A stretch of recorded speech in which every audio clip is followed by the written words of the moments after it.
Please, can you hear me? Yes, Yes, we yes. can hear you. Hey. I'm not so sure.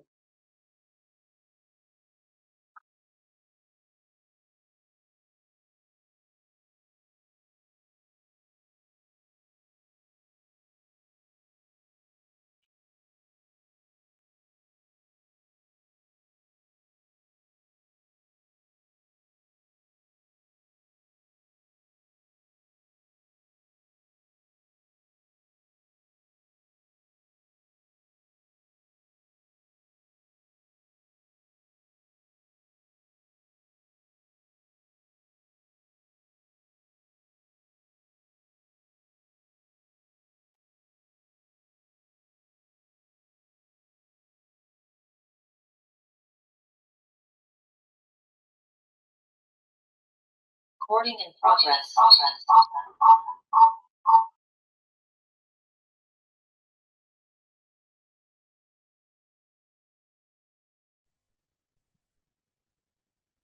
Hello, good morning. Can you hear me? Yes, please, we can hear. Please, we can hear you. Yes, we can. All right. Please, how are you? God bless you Please, all. Please, we are doing well. What about you? Please, I'm fine by God's grace. Welcome back to class. Today's session. I think we will have to just go ahead and then start today's business. And so, if the group presenting is ready, please let's have you. Let's see if we can do like 2 or 3 presentations today. So the group presenting, let's hear you. We are ready for you. All right, sis, please, good morning. My name is Deborah Lumo. Okay. And from last week, it appeared that we will be presenting next. Please, we'll appreciate it if you could help us share our slide, group 5 on chronic hypertension. Okay, all right. Is it with Thank me? you. Yes, please. Last weekend, I shared it with Miriam, and she shared it with you.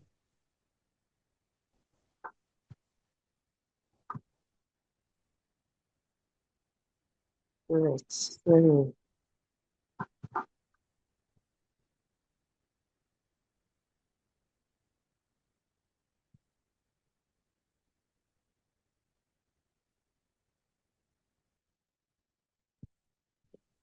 Shempa boa.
Please, can you see my screen? Yes, please, we can. Thank you Okay. very much. Yes. Good morning, class, once again. Please, my name is Deborah Lumo, and I'm presenting on behalf of Group 5. With me, other two people will be presenting, whilst the other group members also help in answering questions. So we will be presenting on antenatal management of chronic hypertension in pregnancy. Next slide, please. So by the end of this presentation, we will all be able to define what chronic hypertension in pregnancy is. We'll also be able to identify some risk factors and complications that comes with chronic hypertension in pregnancy. We'll be able to describe antenatal assessment and investigations that needs to be done during managing of such cases, and then explain pharmacological and non-pharmacological management processes, be able to discuss fetal and maternal surveillance, and then we'll also be able to highlight, I'm able to see that part, what care providers need to do in managing chronic hypertension.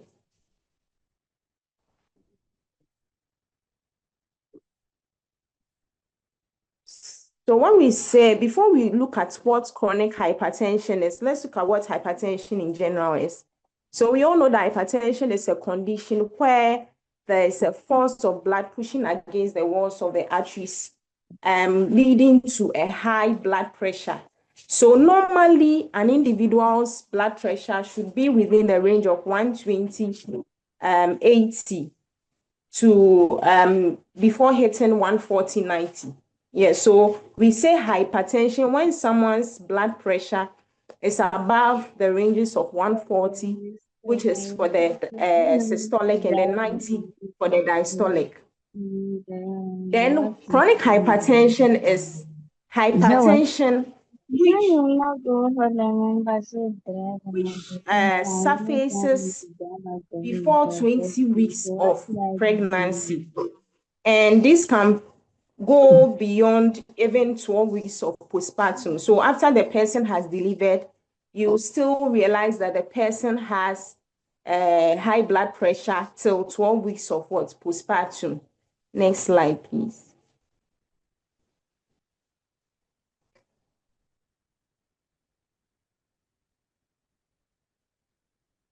Okay, so these are certain things that we need to do so that you'll be able to identify chronic hypertension as early as possible, because early detection saves lives. So what we need to do is at antenatal, we need to be able to tell how long the hypertension has been.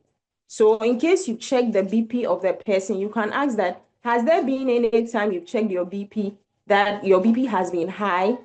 Then you also look at the drug history. You ask the person, have you taken any medications before? Like, have you been on any medications? You can ask, have you been on hypertensive medications? Have you been just any history about medications? You also ask the clients. Then you also ask that during her previous pregnancies, was there an incident where she faced high blood pressure? You also ask all those informations. And then comorbidities. When we say comorbidities, it means other illness. If she's experienced maybe some other, she already has some known conditions, you have to ask, and then you keep that as well, because we all know that some other conditions can also lead to high blood pressure. You also do some baseline tests, which includes urinalysis and then protein. So we all know that when pregnant women come to ANC, we let them give us a sample of their urine, and then we check some parameters like the pH of the urine, the protein, and all that. Doing that every time will help you to be able to identify the condition as early as possible, especially for the protein. We all know the importance of knowing the protein level of a woman. Then renal function, that's to check the state of the kidneys, because if the kidney has a problem, it can also impair or cause hypertension. Then liver function test, FVC, which is the full blood count. And then you do an ultrasound to also know the state of the baby. Next slide, ma'am.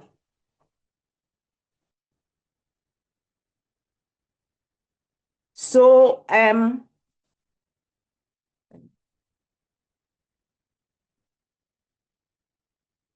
okay, so we'll talk briefly about treatments for chronic hypertension, but we'll go into details as we go ahead. So, in treating chronic hypertension, it is good to give a long-acting oral hypertensives if the person is not already on any medication. So let's say a client come in for antenatal before 20 weeks. You check the person's BP and then it is high above the 140/90. And then you also ask to find out if the person has been on any medication, and the person tells you that I've not been on any hypertensive drug before. We are learning here that we should use long-acting oral hypertensive medication at that time to manage it, which includes an example is what we know as the nifedipine XR. Then, so we need to know that chronic hypertension is dangerous. So the moment you identify that a person's BP is high, before 20 weeks, we should take it serious. We shouldn't play about it. We should start to screen the person and know what medications the person needs to take and start treating the person likewise.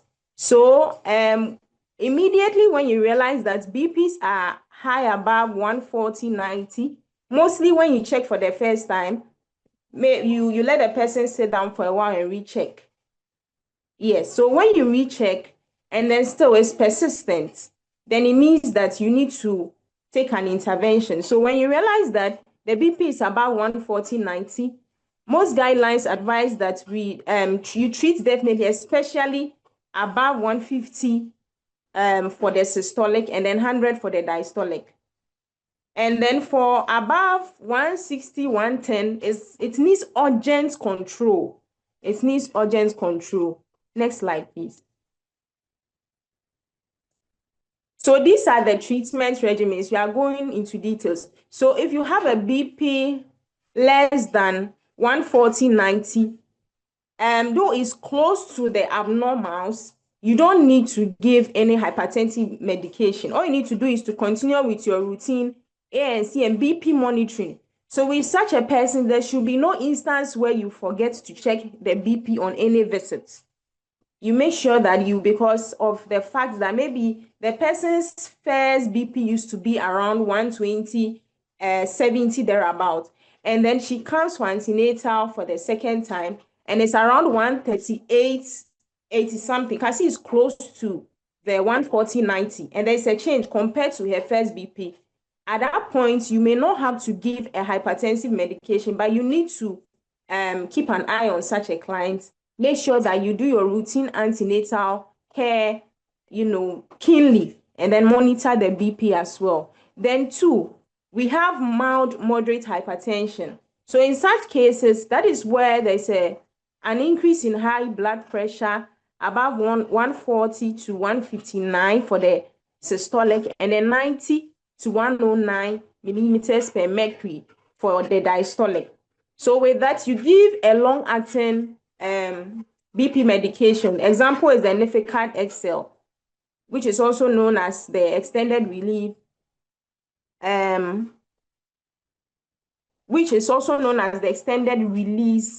BP medication. Yes, and I want to clarify that Nifedipine XL is different from the usual nifedipine.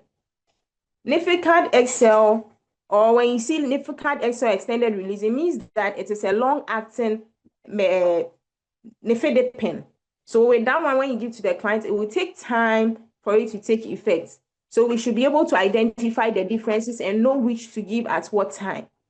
So with such, let's know the ranges and then treat likewise. So they said you can give 30 milligram orally once daily. There are some people that you may give this 30 milligram and then it will not really take effect. So you have the liberty to increase to 60 milligram once daily if needed. if necessary. So you start from a point. If you realize that it's not being controlled well, you can increase to 60 milligram. But in a day, the maximum dose per some school of thoughts you should give in a day is 90 milligram per day. Yes. Then, as you are giving, you are targeting a BP below 140-90 millimeters per mercury. Next slide, please. Yes, and then in cases of severe hypertension, that one is an emergency. That's an emergency. So you need to treat, in fact, you need to try your best to bring the BP down as soon as possible. So in cases of hypertension, a blood pressure of 160 for the systolic and then 110 above, you treat within 30 to 60 minutes. It means that you will need a short-acting medication, one that will work, within some few minutes. And so you can give IV labetalol 20 milligram, and then you repeat 20 to 80 milligram every 10 to 30 minutes. So it's depending, you actually give depending on how the BP will come down. Or you can also, the alternative is hydralazine, which is also an IV or IM drug. You give 5 to 10 milligram and then repeat every 20 minutes. So you repeat every 20 minutes when the BP is not coming down as you expect. Yes, you can give 5 to 10 milligram every 20 minutes. So it means that when you give the first dose, within the 20 minutes, you are monitoring the BP too, and you are expecting that it will come down. So the maximum dose you can give in a day is 20 milligram. Alternatively, if you do not have the IV medications, you can give the nifedipine immediate release. So initially, I mentioned we have the extended release and the immediate release. So the usual nifedipine we know is the immediate release. So with that one, you give it in severe hypertensive cases, you give 10 to 20 milligram, and then you repeat after 20 minutes. The repeat is when you realize that it's not like really coming down. It's not coming down from the emergent. It's not coming down as you expect. So you are targeting with that one, to us you are giving, you are targeting a BP of 140 to 150. Or for the diastolic, 90 to 100 millimeters per mercury. Next slide, man.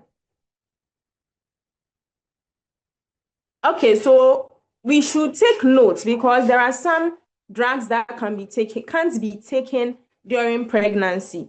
And so these are drugs that can be taken in pregnancy. There are drugs too that you cannot give during pregnancy. So safe drugs we have the labetalol, as mentioned previously. Nifedipine extended release is also fine. Metaldopa is also safe. And then in terms of second line treatment, that is when you try options and then it doesn't work, then you can go in for the IV hydralazine. But why is labetalol a first line and hydralazine a second line?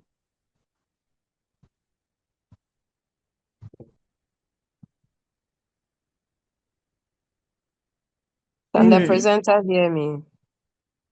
Yes, please, I can hear you. So why is labetalol a first line and hydralazine a second line?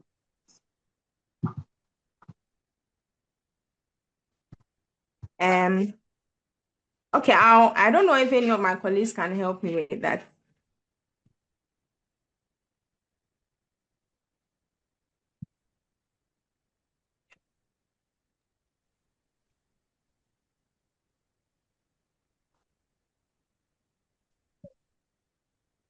Where are they? We are waiting for them. Hello, sister. Yeah. Please, good morning. This is Christiana. Good morning. Please, the labetalol is a first line because most facilities, especially the health centers and the cheap compounds, don't have the hydralazine available. And so when they have the labetalol, they are able to administer so that in case the case need referral, when they get to the referral center, then they can be given the hydralazine. So basically, the labetalol is just like a first line treatment, first treatment line that we give when hydralazine is not available. I don't know if I make sense. Well, me, I'm not getting you. I'm not Please, getting what you I'm because I don't know why health centers will have labetalol and will not have hydralazine. Do we know the mechanism of action for the two drugs?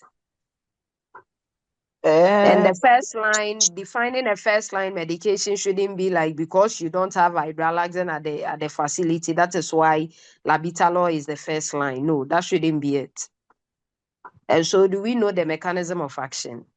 The labetalol and then Yes, the hydralazine, which one drops BP? the hydralazine dose The is too fast. hydralazine. Hydralazine is faster than labetalol. Are you people Yes, sure? sister. Yes, hydralazine can drop. That one, it goes direct to the arteries and And then causes labetalol goes vasodilation. where? And labetalol blocks is a alpha 1 blocker. Are we looking at labetalol So IV or we are looking at tablets? IV, please.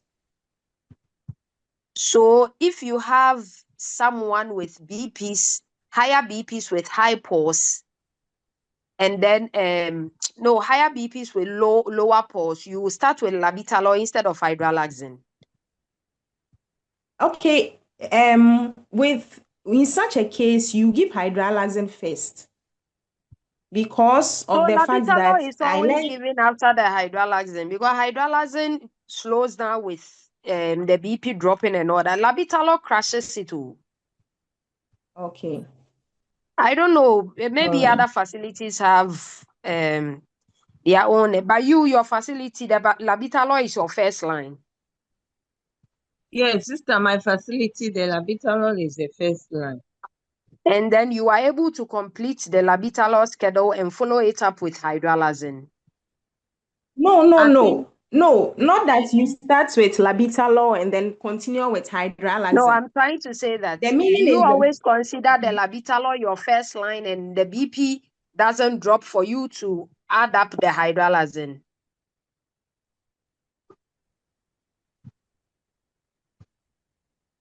Doesn't it drop it sharply?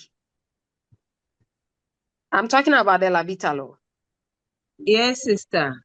And the labetalol It drops it. works in most It drops places. it. Come again.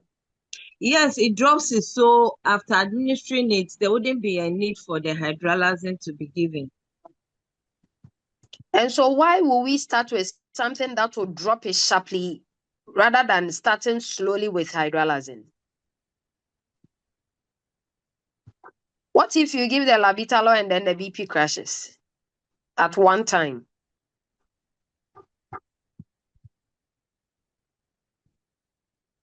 What facility is that? You said a health center. Yes, sister. So the health center, you give the labetalol and then you monitor the client, or you give the start and you push the case? At times we give the start and then we refer, depending on And so, the BP.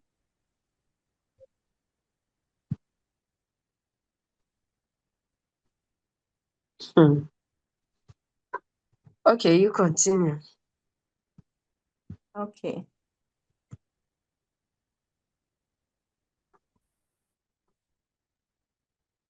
Next slide, please. So please, these are the safe drugs in pregnancy. Labetalol, nifedipine, metaldopa, and then hydralazine.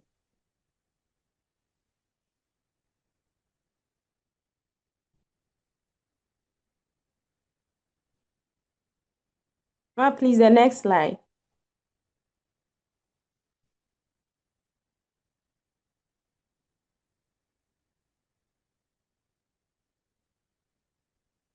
Okay, and these are drugs that are, let's take note of the drugs that are contraindicated in pregnancy. ACE inhibitors like lisinopril, and then losartan, aliskiren, And then routine diuretics like flumethiazide, like furosemide. Furosemide. So these are the drugs that are contraindicated in pregnancy. So I'll hand over to Lydia to continue from here.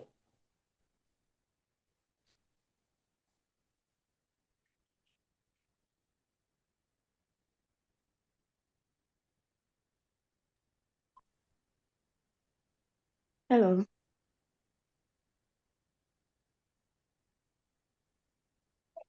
Hello. Yes, we can hear you. Please go ahead. Oh, okay. So please, with all this, our target BP, or we are giving the drug so that we reach a target. So with a blood pressure target, our aim is to get about 120, 70 or 139.89 millimeter per mercury BP. That's our aim. And we don't want to lower the BP. We don't want to excessively lower the BP. So we want to maintain our placental blood flow. And we don't want to, okay. So with the risk of chronic hypertension, we have superimposed preeclampsia. So if we say superimposed preeclampsia, that one is a pre-existing chronic HPT, which develops into a worsening high BP and then with a significant proteinuria. We all know that. So that's our number one risk. And then the second one is placenta abruptio. The Please take the premature superimposed separation. again. Please take the Please, superimposed again. Okay. With a superimposed preeclampsia, I am saying that the superimposed preeclampsia is a pre-existing chronic HPT that develops into a worsening BP or a worsening HPT with a significant proteinuria. And that one, it sometimes associates with organ dysfunction. And it's around 20 weeks of gestation.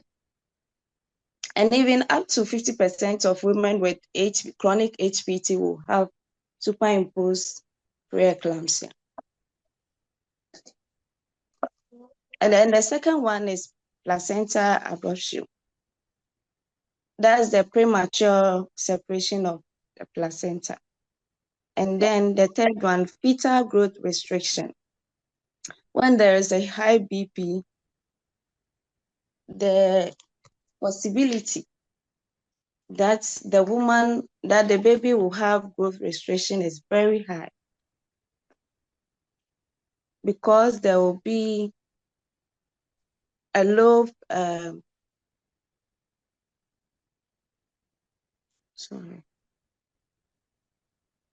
for the fetal growth restriction,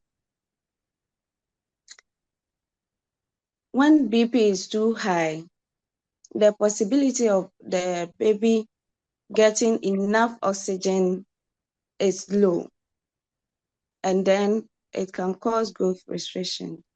And for the fourth point, preterm labor. When BP is too high, it can cause preterm labor. And then maternal stroke. If the woman is already having chronic HPT, even without pregnancy, it can cause stroke. When the woman has high BP or chronic HPT without proper management, it can lead to stroke. So when she is pregnant too, she can get stroke. And then the sixth point, perinatal death.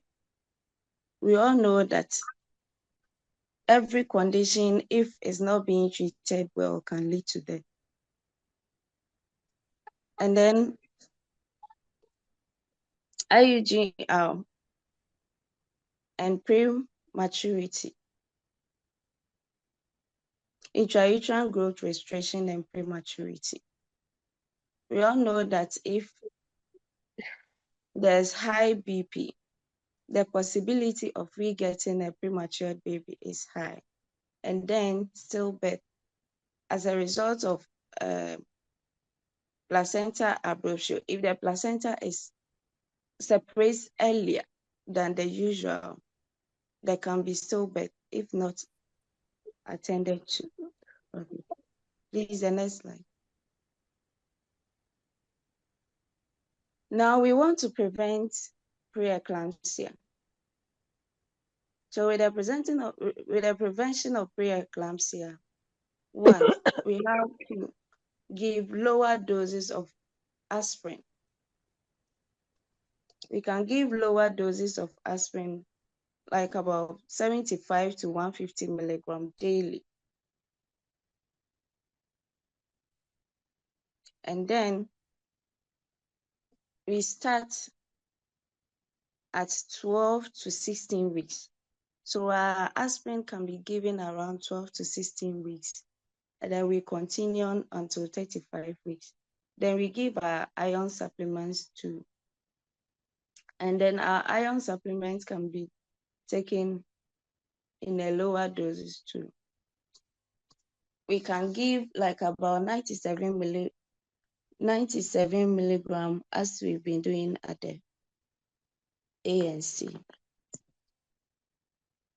So with a low dose of aspirin, we are told that it improves blood flow to the placenta and prevents abnormal blood vessel clotting and inflammation.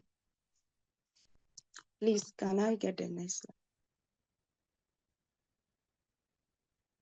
So if a woman has chronic HPT, as you are monitoring the woman, you'll be monitoring the baby too.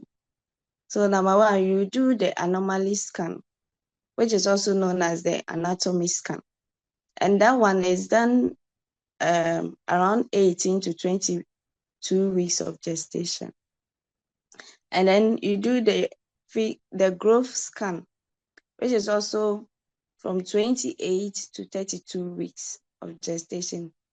And your every 4 weeks scan too, that we've been doing. And then your Doppler, if needed. For the Doppler, that's the routine ANC. When she comes for the routine ANC, you monitor with your Doppler. And then the non-stress test, and then the biophysical profile test. And that one is done in late pregnancy. Please, can I get? Then our maternal monitoring. That one too, she already has high BP. So when she comes to the facility, you check your BP, your urine protein, and then you review symptoms. You ask the woman if she has headaches, blurred vision, frontal headache, epigastric pain, pedal edema. You check for all those things. Then you repeat labs. You repeat the LFT, the FBC, the renal functioning test to make sure everything is fine if the case is worsening. Then you watch for warning signs or symptoms like the headache, visual changes, and then the epigastric pain. Please, next slide.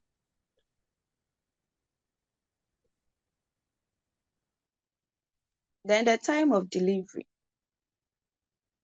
With the time of delivery, we want to control the BP and then save mother and baby. So if the BP is well controlled, then you can watch the baby to term. You can let the woman carry the pregnancy to term, like about 38 to 39 weeks. Then you deliver. If the BP is poorly managed, sometimes you give the drugs to them and they wouldn't take it. When they go to their homes, they wouldn't take it. So when they come back to the facility, they always record high BP. For that one, you cannot risk it. So depending on the gestational age, if the woman is around 36 weeks, you can deliver. Or if its BP is too high and you perceive imminent eclampsia, for that one, about 33, you can deliver. You can deliver through CS and then send the baby to NICU for monitoring. And then the delivery, the delivery also depends on the obstetric indication. So when there's imminent eclampsia, you cannot risk it. You have to deliver. Please, next slide. Hello, sister, please. I will continue from the next slide. I'm Rita Edu.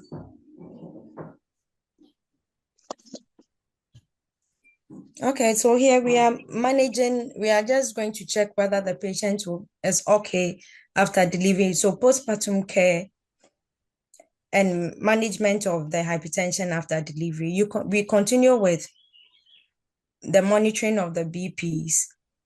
You make sure sometimes they go to the nearby clinics and other things for them to check the BPs, and they continue with their medication as well. And you adjust some of the medications if maybe the person was on Nifecad XL, maybe 90 milligram.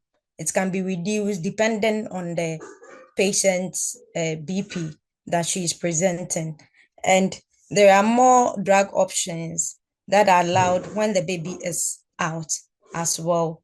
And we counsel the woman on the complication of having the hypertension as well, so that they will adhere to the rules and regulations that we talk to them about. Please, the next slide. The key takeaways, summary points. Please, with early detection and diagnosis will also help so that the mother and the baby will be safe as well. And we use safe drugs during pregnancy, knowing we have the labetalol, the hydralazine, the nifedipine, and the other metadopes. And here we give low doses of aspirin from like 75 milligram to 150 milligram daily. And we start within 12 weeks to 16 weeks. And also you make sure you discontinue the aspirin before the woman goes into active labor. That can lead to PPH as well. And we do our normal monitoring of the mother and the fetus as well. And also we plan for appropriate delivery, whether the person is going for CS, the normal delivery, or whatever it is. Thank you. And these are references. Thank you.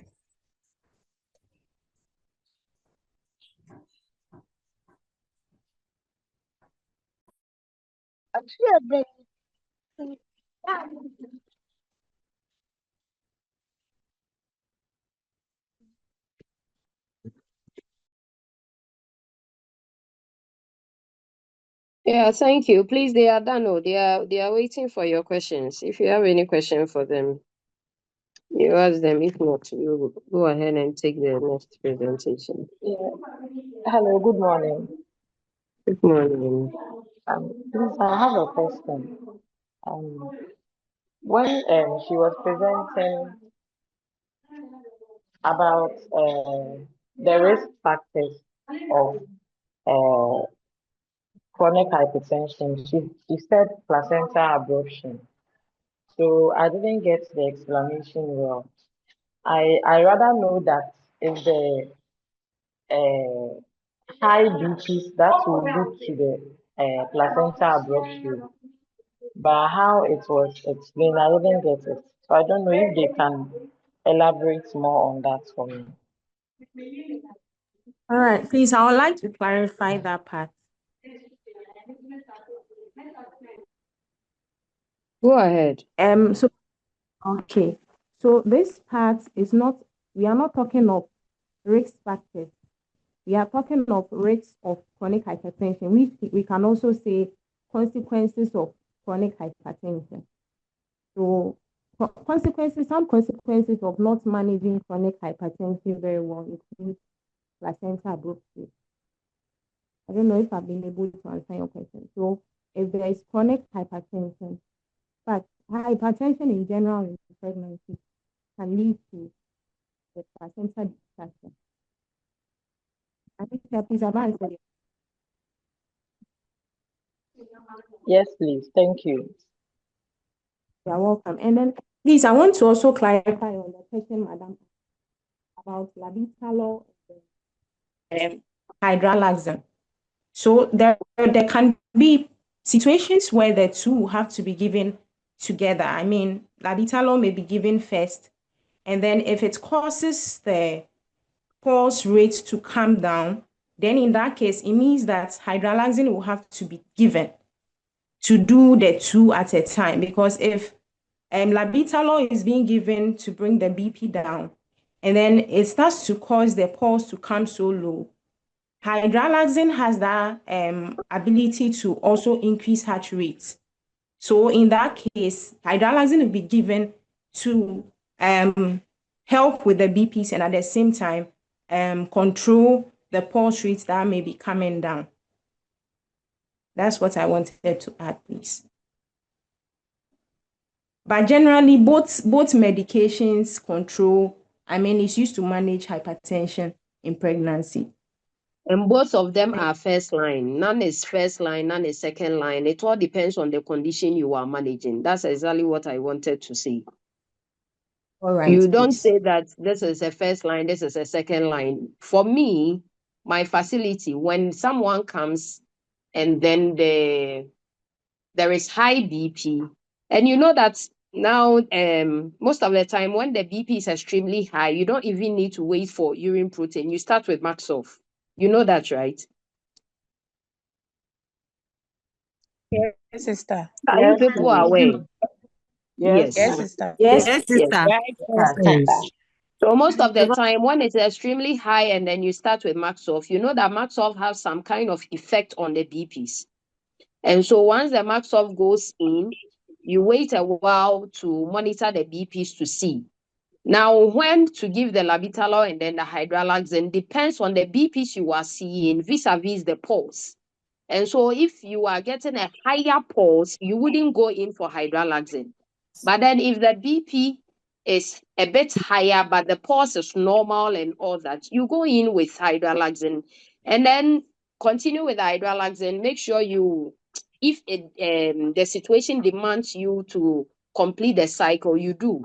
If not, you do the first cycle of hydralazine and then monitor again. If the BPs are still high, you go in. We know that the orals are the long-term acting antihypertensives. And so if you give the hydralazine and then you see that, okay, the way the BP is, let me go in with my orals. You go in with the orals and then you realize that for some time it becomes stable because the orals take some time to release its effects.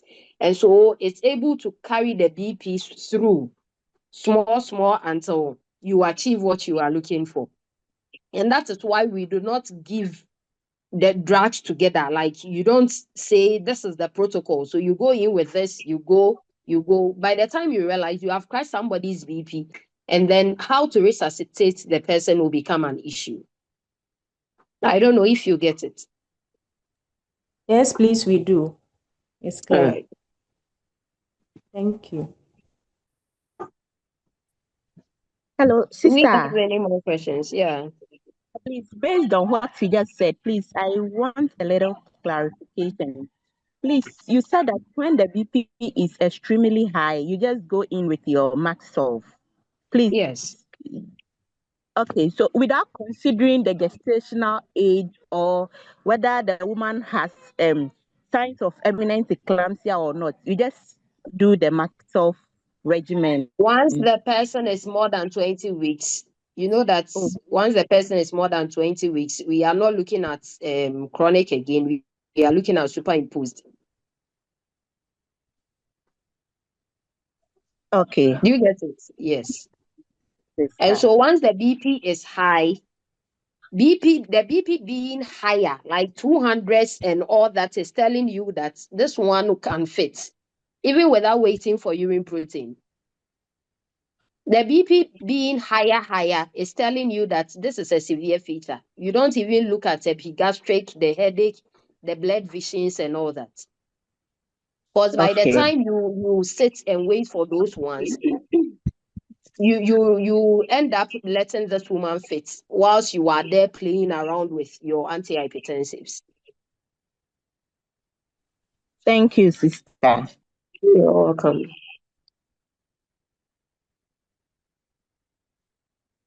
Please, are there questions? If not, we will take the next presentation. Yes, sister. Sister, good morning. Good morning. Sister, please, I want clarification on something. I had a client with when review, I saw in a ANC that she has chronic hypertension, but when you check the booking date, till now, the BPs are all normal. The BPs are all normal, but I asked her why they have written chronic hypertension in his book, and she told me that she was once sick, and when she went to the clinic, the first time they checked and the BPs were high, then they put her on antihypertensive drugs. And I asked her, so since then she has been on the drug, but since the time she took seed up to date, the BPs are normal.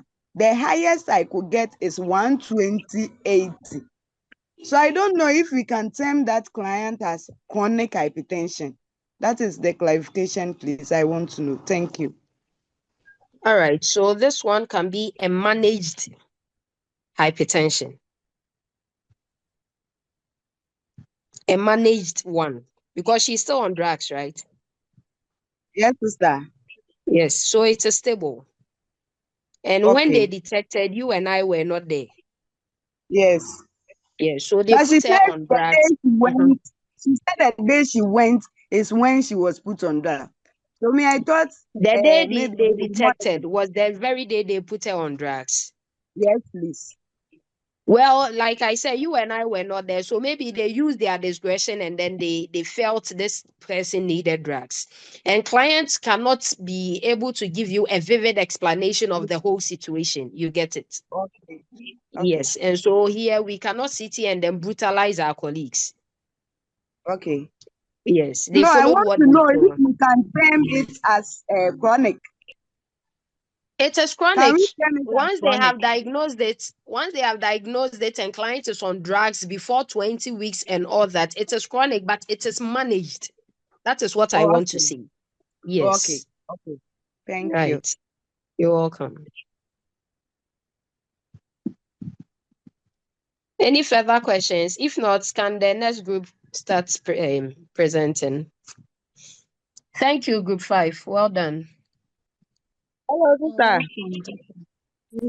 Yes. Good morning. Good morning, dear. Sister, sister, was it Belinda asked the question that no matter how the gestation of the fetus, can the parts of it be given? And this is what we are saying. Even those who are achieved, so when the BP is, the systolic is 160, and then the diastolic is 110, you start your months of putting, and then you accompany the client. Now here you are thinking of the safety of the mother. This is a little that I want to add. Thank you. All right. Thank you.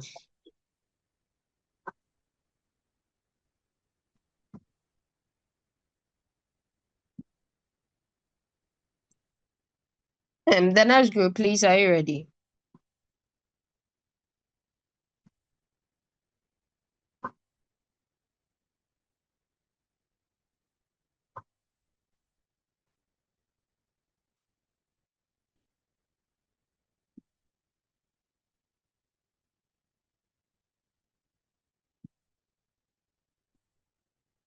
Next group, please, are you ready?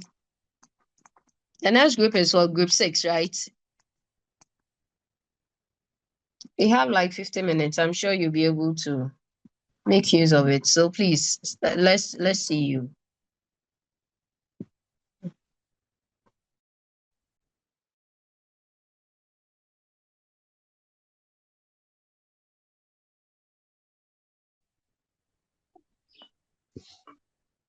Sister, good morning. Good morning. And now, please, I heard someone said the max control the faith, but not the BP. So I want to know if that one is true. It's something I heard. Well, it has a BP effect. It has a little effect on the BPs. And so now most facilities do not give the max off and then continue straight away with the antihypertensives. You may end up crashing the BP. Sometimes you may even give the max off and then you see that the BP is trying to drop small. So it has a kind of effect on the BPs. We know that the max off isn't necessarily for the BPs. That is what you should know. It is not for the BPs. You are not giving the max off because of the BPs. You are giving it because you are preventing the fit. But ends up getting some small effect on the BPs. That is what I'm saying. Please, you get it. Thank you, sister. Right. Please, the next group, we are waiting for you.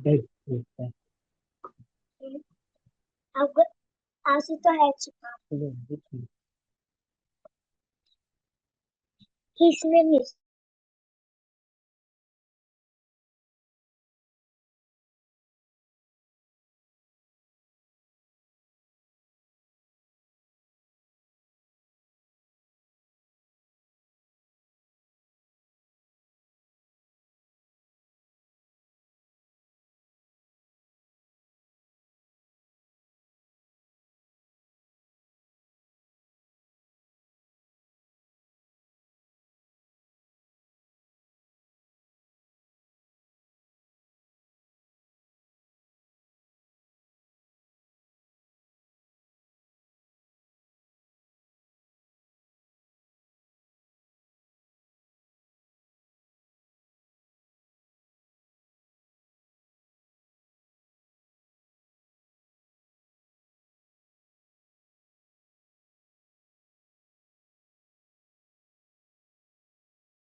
Please, can you see my screen?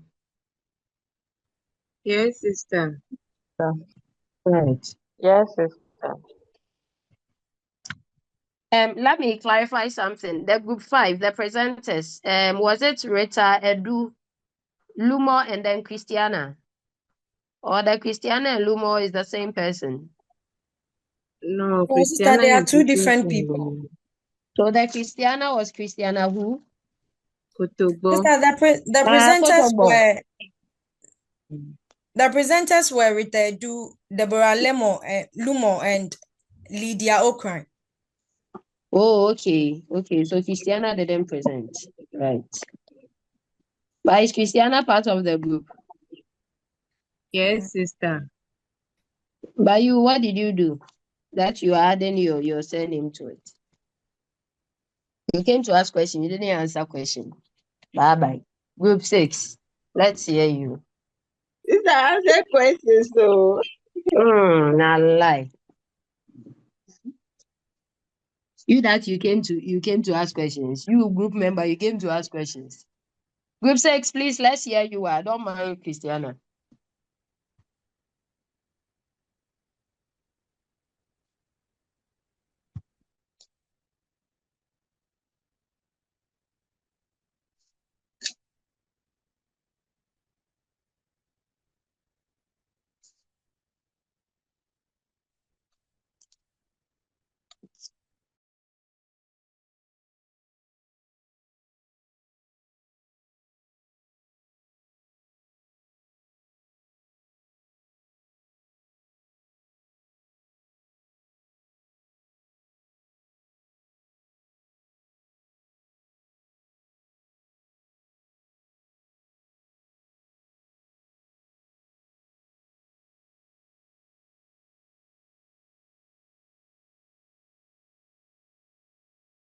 Hello, good morning.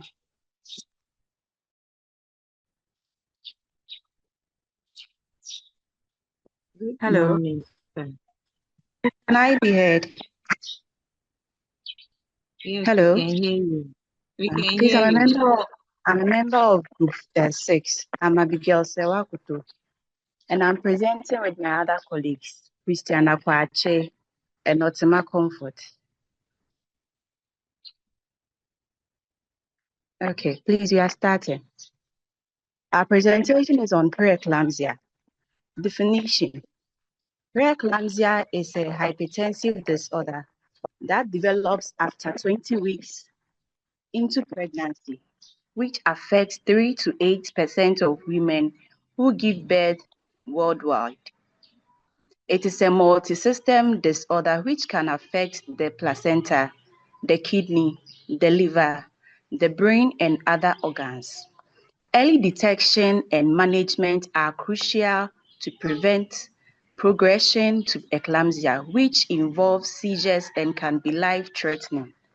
So in general, preeclampsia is mostly detected after 20 weeks of gestation, and it usually affects the placenta, the kidney, the liver, and the brain.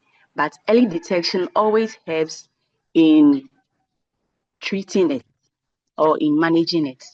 The clinical features include clinical features of mild preeclampsia. One is high blood pressure. High blood pressure of 140-90 millimeters of mercury after 20 weeks, and proteinuria of 2 classes. And under severe preeclampsia, we have mild preeclampsia, and the danger signs include heating edema, severe headache, visual disturbances or blurred vision, epigastric pain, and the last one is reduced urine output.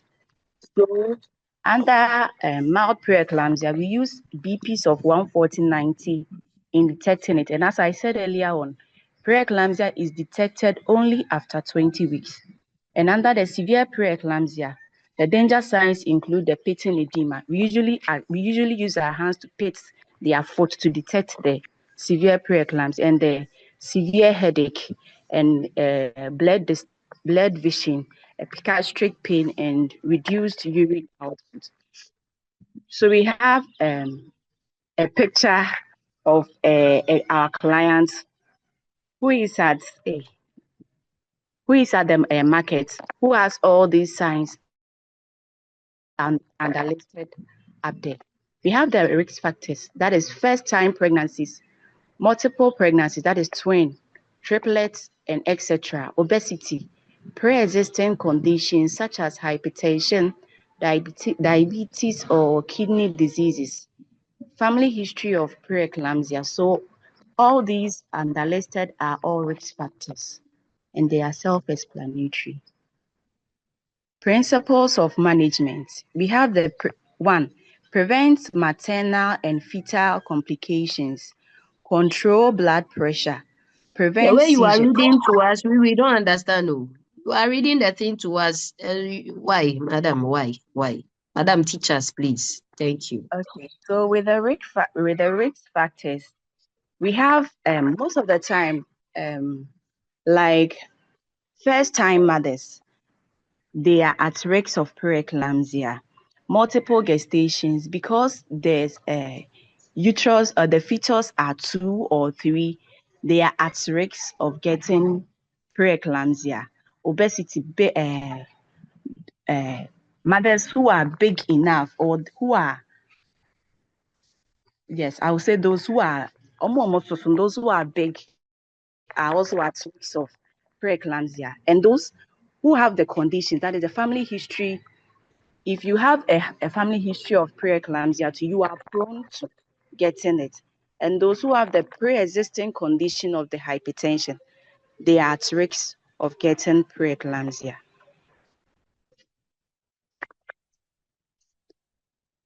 So with the management, in order not want to get preeclampsia, we encourage that you control your blood pressure. That is if one is pregnant, and even if one is pregnant, we are expected that you control your BP. Controlling BP, we know things that we will do that will enable us to control our BPs. That is, we limit our sugar intake. We do forms of exercises. All these helps in controlling our BP, and our lifestyle modification also helps in controlling BP. Then we prevent seizures. If you know we have high BPs, we know that our lifestyle modifications can limit it can limit our BPs in order for us not to get our seizures. And then we plan timely delivery. So the management of preeclampsia, one is severe preeclampsia.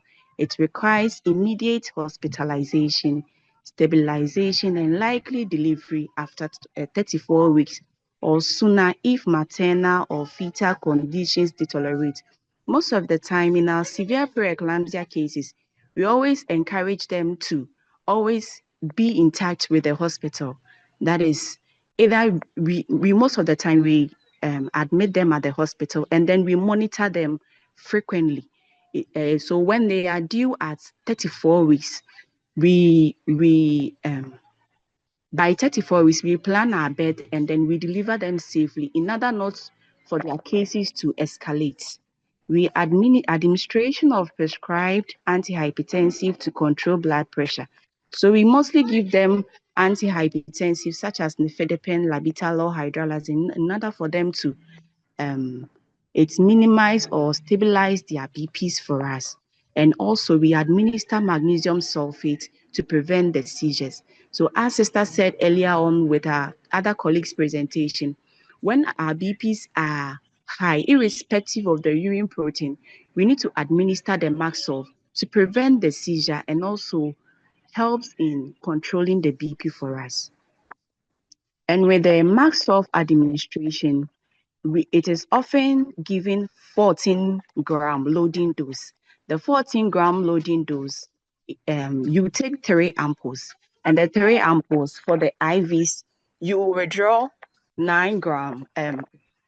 You withdraw the 5 gram, you withdraw 9 mils, and you dilute it with, you dilute the 9 gram, making it 20 mils. So that is for the IV. You give it slowly for 5 to 20 minutes.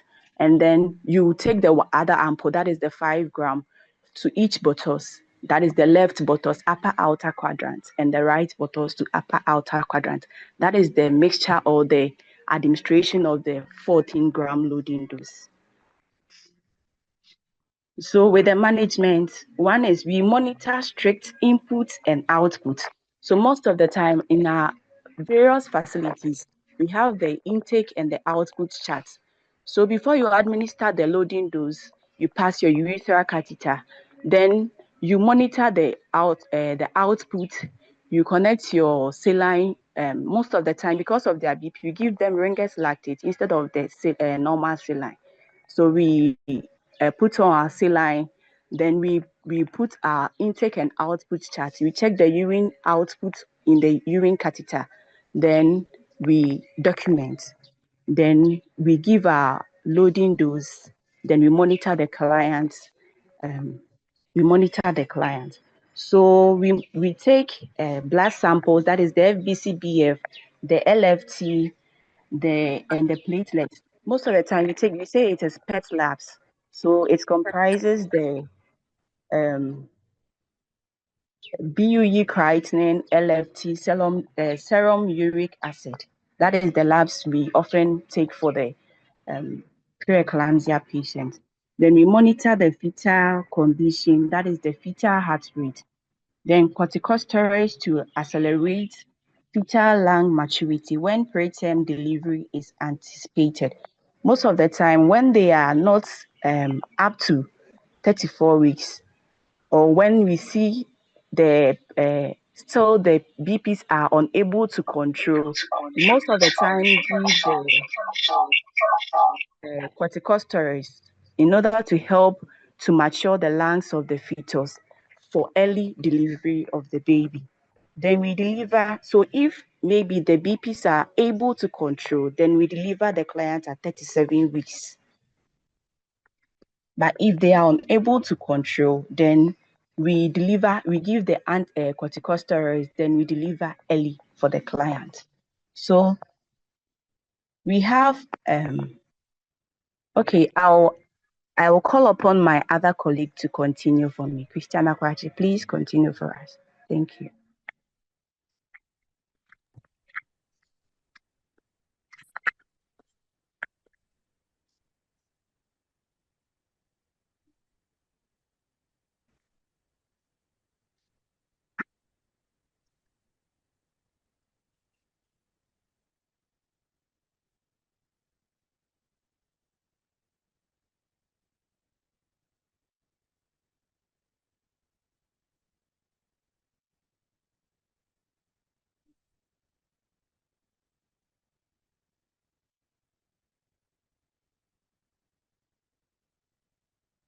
How can I explain this?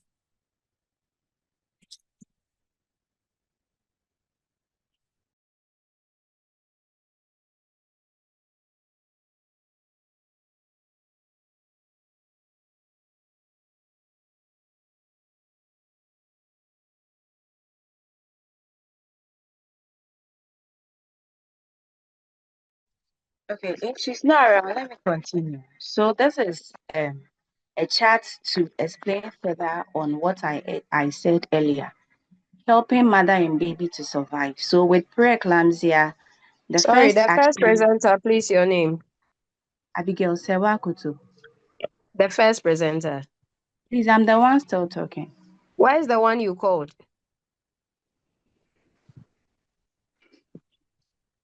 Why is she? She should appear.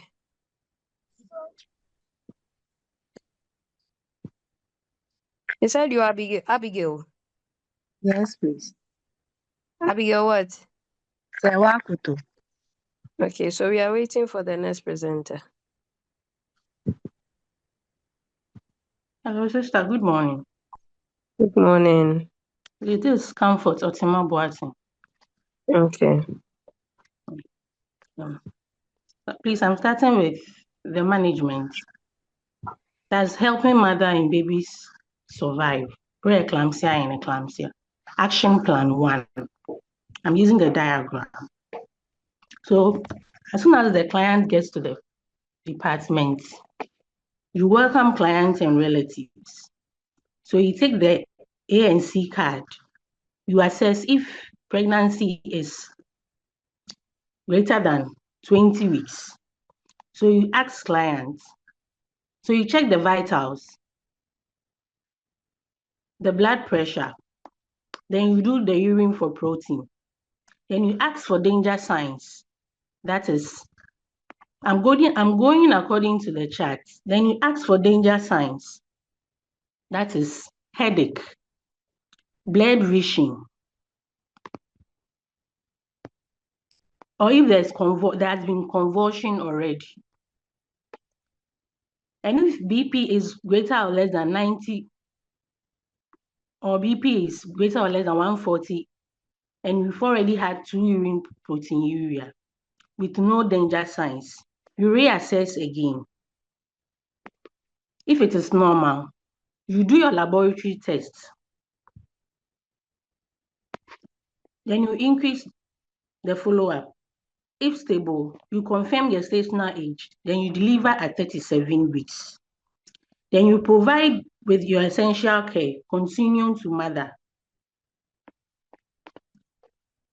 If there is severe preeclampsia, that is BP of greater or less than 110 and stall of 160 with proteinuria of 2 pluses, or preeclampsia and 1 danger sign, you stabilize with your team. Then you give your loading dose of max sulfates. That's the IV and the IM. Then you give your medications to reduce severe BP. Then you seek for advanced care. If there is preeclampsia, there has been convulsion or client is unconscious, Then safety manage all convulsion. That's you resuscitate, you clear the airway, you mobilize your team, you give your max sulfate. That's the IV plus the IM. You give your medication to reduce BP and seek advanced care. I'm going to the second chart. That's the second plan. Severe preeclampsia. Preeclampsia and one or more danger signs.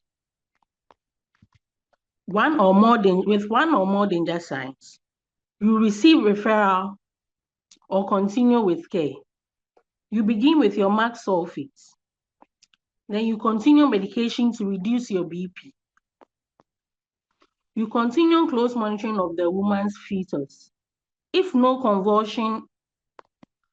there's no convulsion and client is conscious, you confirm the gestational age again.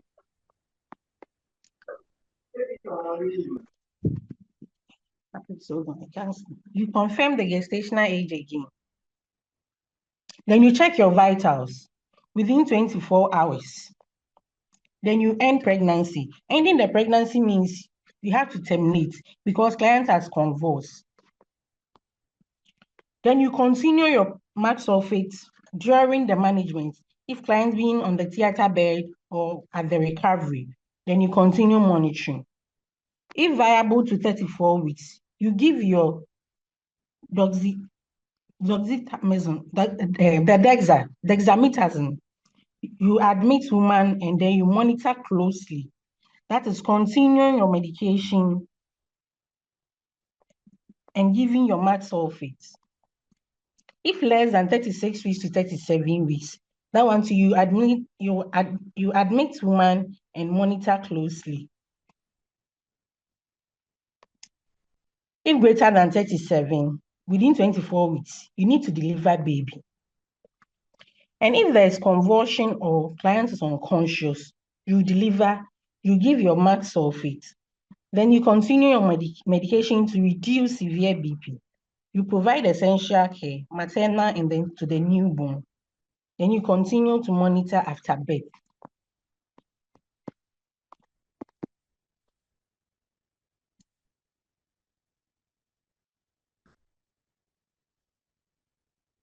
Sorry, Mom.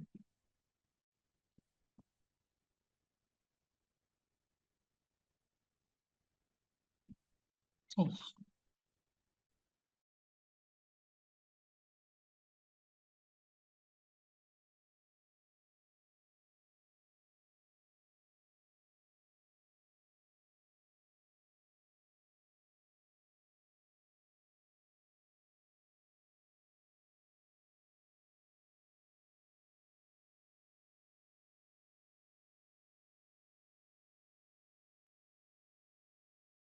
Is it that you are presenting and I can't hear?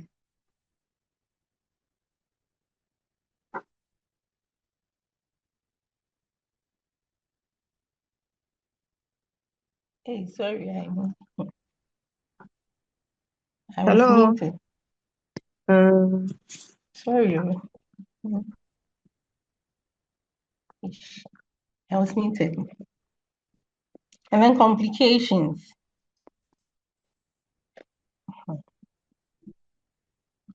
Preeclampsia. There'll be seizures, HELP syndrome, hemolysis, elevated liver enzyme, low platelet count. Then organ damage, the kidneys, liver, and brain. Placental abruptio, preterm birth, fetal growth restriction, and maternal and fetal death. Sister, please, I would like someone to continue with. Yeah, thank you.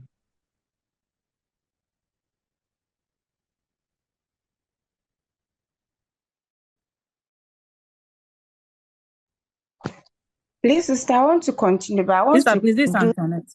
Okay. this.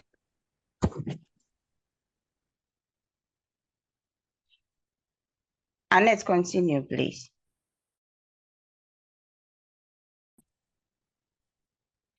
Preventions. So the things we have to put in place to prevent this from occurring. Preventing measures focus on regular prenatal care to monitor for early signs of preeclampsia, which includes when the client comes to ANC, there should be regular checkup for blood pressures.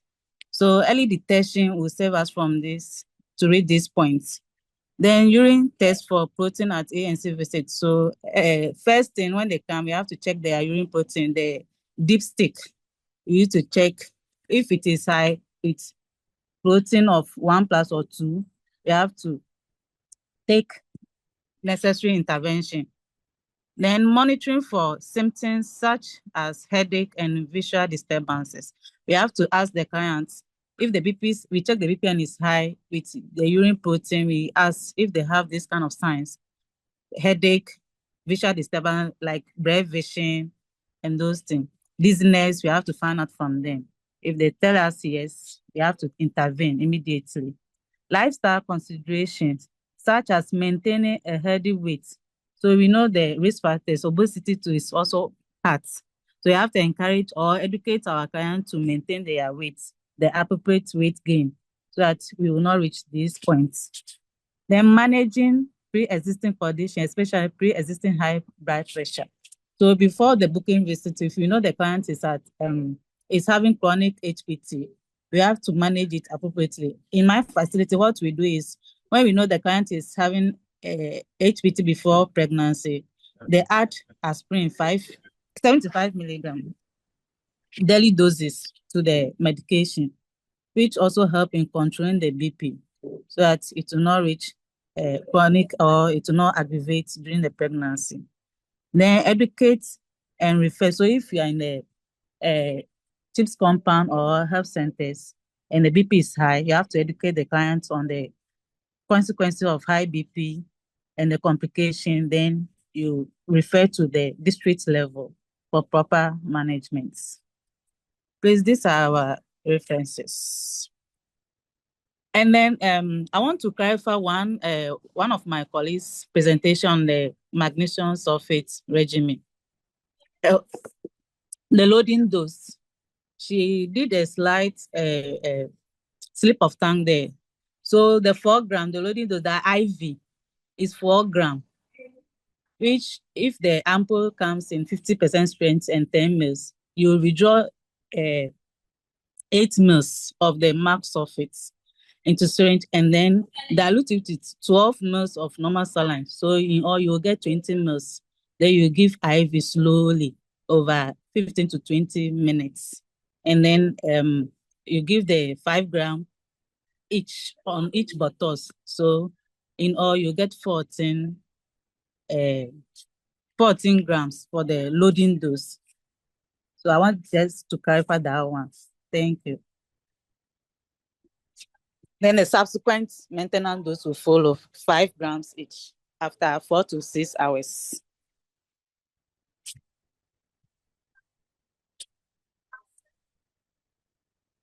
Please, any questions?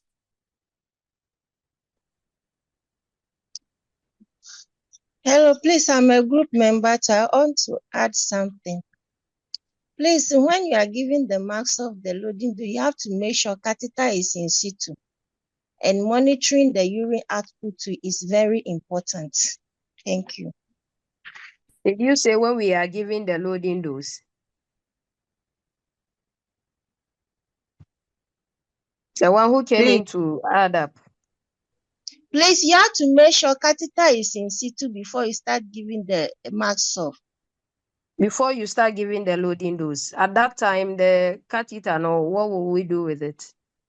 Sister, please, it's a slip of tongue. I said, what I want to say is that catheter is supposed to be in situ before you give the It should be marks. part of the management, as in, yes, you pass catheter so that you look at the 3 parameters when you are giving the maintenance dose and all that. Is that what you want to say?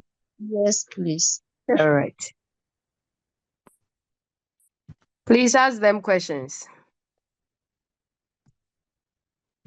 Please, as a group member, Vaidenim, I want to add something to it. With the health syndrome, what will let you know that the person is entering health syndrome physically without having your labs done? you see that with the catheter, you see that the person is hemolyzing. The urine will change color from a clear color to a brownish, like bloody way. And moreover, you do the PET lab and the uric acid is high, the flags are high. That one too will let you know that the person is entering health syndrome. And you do the BU creatinine. That one too will help you to know that the person is entering health syndrome. You mentioned that you wanted us to know the things to do clinically even before the labs comes in. I'm wondering why you are talking about labs now. I was interested in listening to some clinical things that a midwife will do to see that this client is getting into HELP syndrome. Yes, that's what I said, So that apart with from the blood, the urine, what else? The other ones are from the lab, the creatinine and all that. You get it from the lab, isn't it? But we are looking at the clinical things. So you've mentioned urine, and then what else?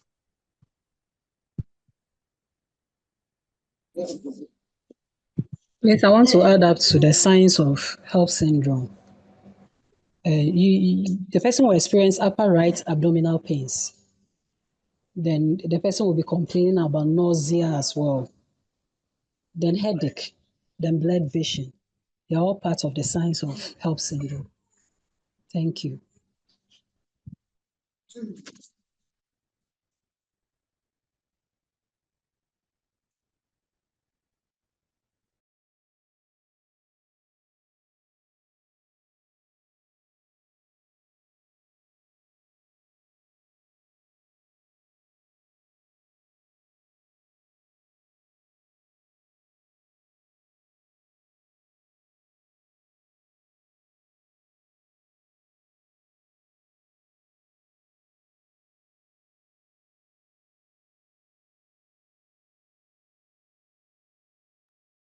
Please ask them questions. So they are waiting for you. If you have questions, ask them. Hello, sister. Yes. Please, I have a question. Ask Please, them. my question is that about HELP syndrome. How Mm-hmm. long does it take for an individual to recover fully from it? Because I have a colleague at the workplace. She went through this HELP syndrome. That was 2022. Until now, you realize that she still shows signs and symptoms of the disease. There's confusion, there's absent-mindedness. At times you see her talking to herself. She'll go out and be talking to the grasses around, and she's been on medication to bite, like the condition is not going. So I want to know, how long does it take, and what is she supposed to do now, or what can we do to help her? Thank you. Group members, you have an answer. sister, with this Mm-hmm. one, I will be able to answer parts, and I wouldn't be able to answer, but what can we do? That one. So I think maybe the time that there was the intervention was delayed, because Mm-hmm. immediately maybe you see that the blood vision is there, the urine has changed, as the person is hemolyzing, and there's a prompt intervention. It wouldn't go far like that. It depends on the person's immune system. If the immune system is strong, I think she can recover very fast. And the environment too is part. Is she having any support? Is there any psychological problem home? Maybe there's no support, the husband is giving problem and other things. The person may not recover as we want her to do. That's what I know. That's my contribution. And so if you and I will try and then do our job well, nobody will enter into HELP syndrome. And the Exactly, truth of sister. the matter is that HELP syndrome may not resolve. It may not resolve. There are some people it will be stuck with them. You know that people have gone through this situation and are still blind till now. Yes, Even sister. after delivery, yes. So sometimes people may not recover. And sometimes too, the recovery is based on them and then their doctors, like routine checkups and all that. If God be on our side, we are able to resolve it. But some of them, they end up living with the conditions. It's so sad. Sister, then this is risky because she's a nurse, so and then up to now she doesn't realize she has a problem. You have to force her before she take her medications. So this is coming And back she's to us. attending to clients. So This is coming back to us. If we don't do our jobs well, we all know the sequela. Now, she is not the only person being affected, but even the clients she is seeing, they are all in one way or another at risk. Because at the end of the day, if her confusion and all that comes in and she's unable to do what is expected of her, she's putting the lives of people at risk. Until it boils down to the roots. This is telling us that we should do our job well. If we do, we are able to detect some of these things earlier. Do proper management of preeclampsia, eclampsia, chronic hypertension, and all that. We won't put people in this situation. Some of them are lucky, some of them, yes. My problem is some of we, the health workers, we are so self-centered, like minimum is too much. A client will come, your colleague will come, and you tell her that this is what is going. She's a nurse, she's a midwife, but she will not understand you because sometimes in the on the ward, they are supposed to take marks of media.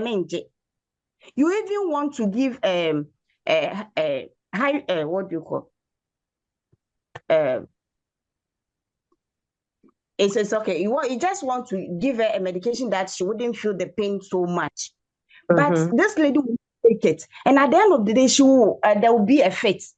You see, so the self-centered spirit in we the health workers is too much. If you want to send her to the hospital, she will say she will not go until it has gotten so worse that she has no help, that she will come to you. You see, so some of us, the way we behave is bad. So It is not, it's actually not self-centeredness, it is overconfidence. We think we know. And so what else are you coming to add? That is our problem. You are a midwife, I'm a midwife. The information you are giving me, I know. What I say, but we should know that it is not everything you will know. If you think you were the smartest in class, remember you had a colleague who was smarter than you. Remember, you have people who have gone to school elsewhere and are smarter than you. So sometimes you need to calm down and get information. If whatever it is, that is why we have research. If we give you the information, just take it. Now you go, and then if you think you have issues with the information given, you do researches and all that. You ask questions.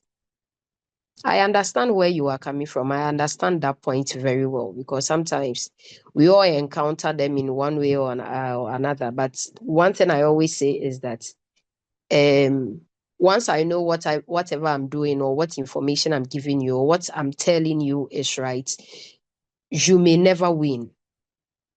I'll make sure I put you in your place so that at the end of the day, the goal is achieved. If you are fine and your baby is fine, we are all happy. Isn't it? Isn't that what all midwives are expecting? Yes, sister.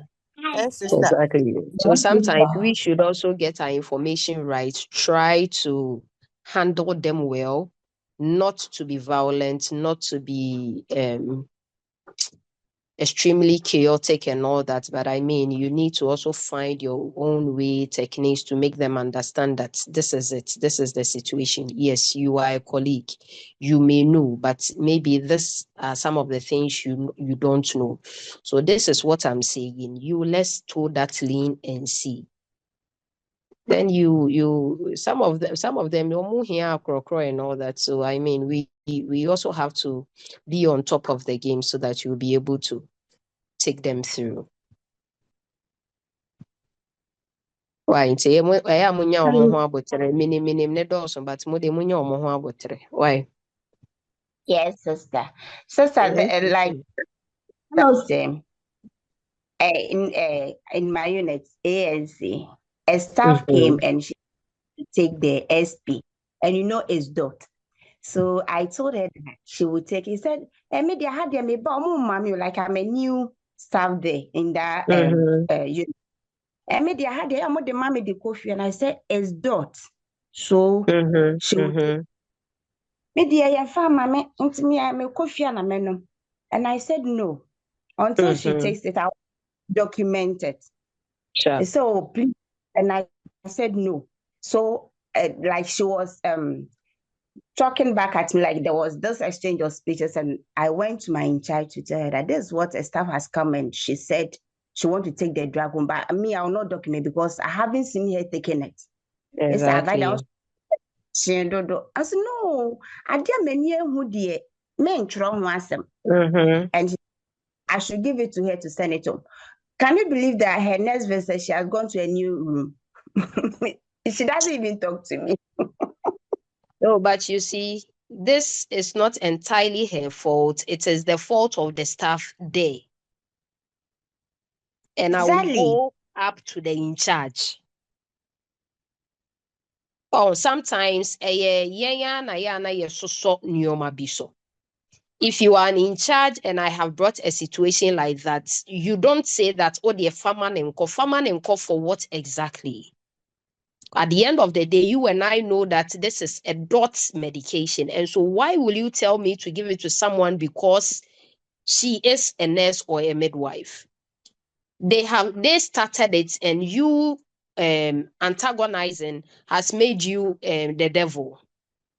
So they didn't let her know that this is the right thing, and it doesn't matter who you are, you have to take it for me to see. And they have gone ahead to change her room for her. That was an error.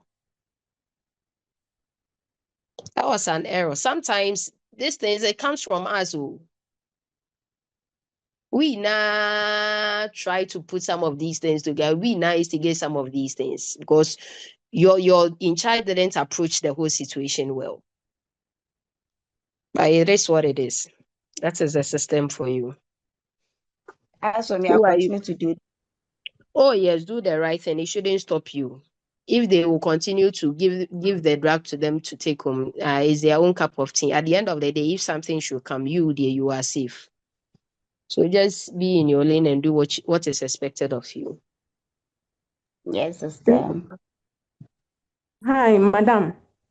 Yes. Please, can I clarify something? Yes. When the group was presenting on the signs of health syndrome, did he mention anything like the client talking to herself? Probably I didn't hear.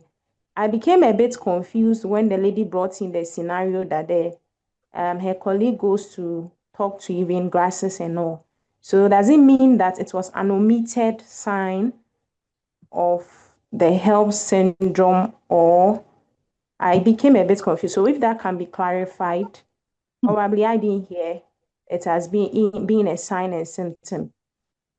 And secondly, okay, my question is, I mean, they mentioned the signs and as in the confusion that the lady spoke about. Mentioned confusion separately, and then she mentioned the lady going out to talk to grasses. Sometimes she goes out and talk. I feel that sign is not, to me, that is not confusion. It's more it goes beyond confusion. It's mental something. Yes, it has reached mental psychology. So that's how I saw it. Yeah. So that's the clarity I want here. To me, I feel her sign and symptom is more of a mental health. And even the confusion, the confusion is a mental agony something. Yeah, so if that can be clarified for me now, I'm now getting to understand that that sign and symptom of the talking to herself and confusion is also a sign of HELLP syndrome. Is that so? No. I would love No. if it can be clarified. No. Okay. Yeah. All right. But you know, when she was starting her question, she targeted HELP syndrome before she got to that stage. So she said that the lady went through, and now the lady is in a state of confusion, and then the mental things also came in. So even with the HELP syndrome, the answer still remains that some of them may never recover.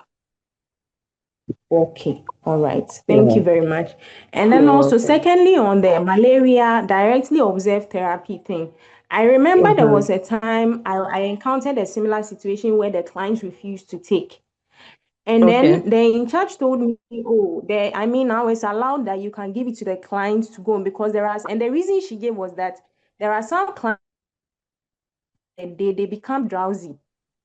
So they would prefer taking it in the evening before they sleep. That was the reason she gave me. No. So, at that point, I felt, I learned in school that is a directly observed therapy. So in this case, what does it become? So, I want to confess that I have been giving it to some clients that will come and say, oh, and genuinely you can see that when they go home, they will take it. So I will give it to them, to take because of what I learned from that in charge. So Once in your this case, eyes are not seeing, you cannot say for a fact that genuinely when they go home they will take. You are helping them to be throwing those drugs away, and you are helping them to not prevent malaria. It is dot and it continues to be dot until there is an update. But for now, there is no update, and so it is still dot. And then unless there are contraindications, whoever is coming has some of the contraindications to the drug, and then that's it. Other than that, if they are supposed to take, then you are supposed to see. And so you are guilty. But sister, and they say that when they take it, they have issue, then direct them to go and do the G6PD again. If you don't believe your lab, ask the person to go to another place and do it, because it's the G6PD who will tell us that it shouldn't give or it should give. But if your G6PD, It is not only G6PD. It is not only G6PD. We have a whole lot of contraindications to DOT. I want to correct that. But for you to know that the person will have an issue, that's a lab that you do to confirm. Yes, so that one is the G6PD defect is a contraindication to it, which we all do the lab. But I'm trying to say that there are certain conditions that do not allow them to take. And so we shouldn't only use G6PD as a landmark for it. Once it is no defect, whether the person has issues, some of these contraindications, you go blind eye and then you go ahead to give. That is the correction I wanted to chip in. Yes, sister. Right.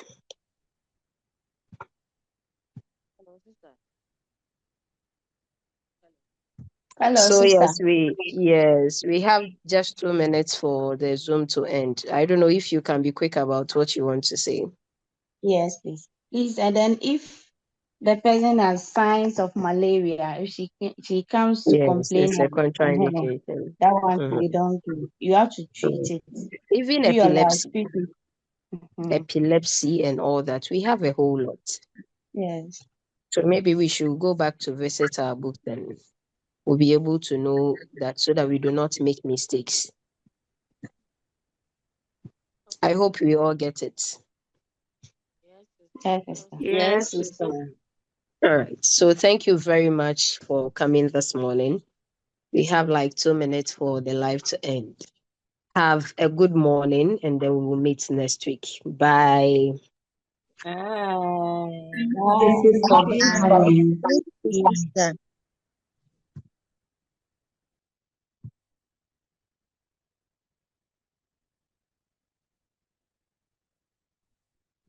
Bye-bye.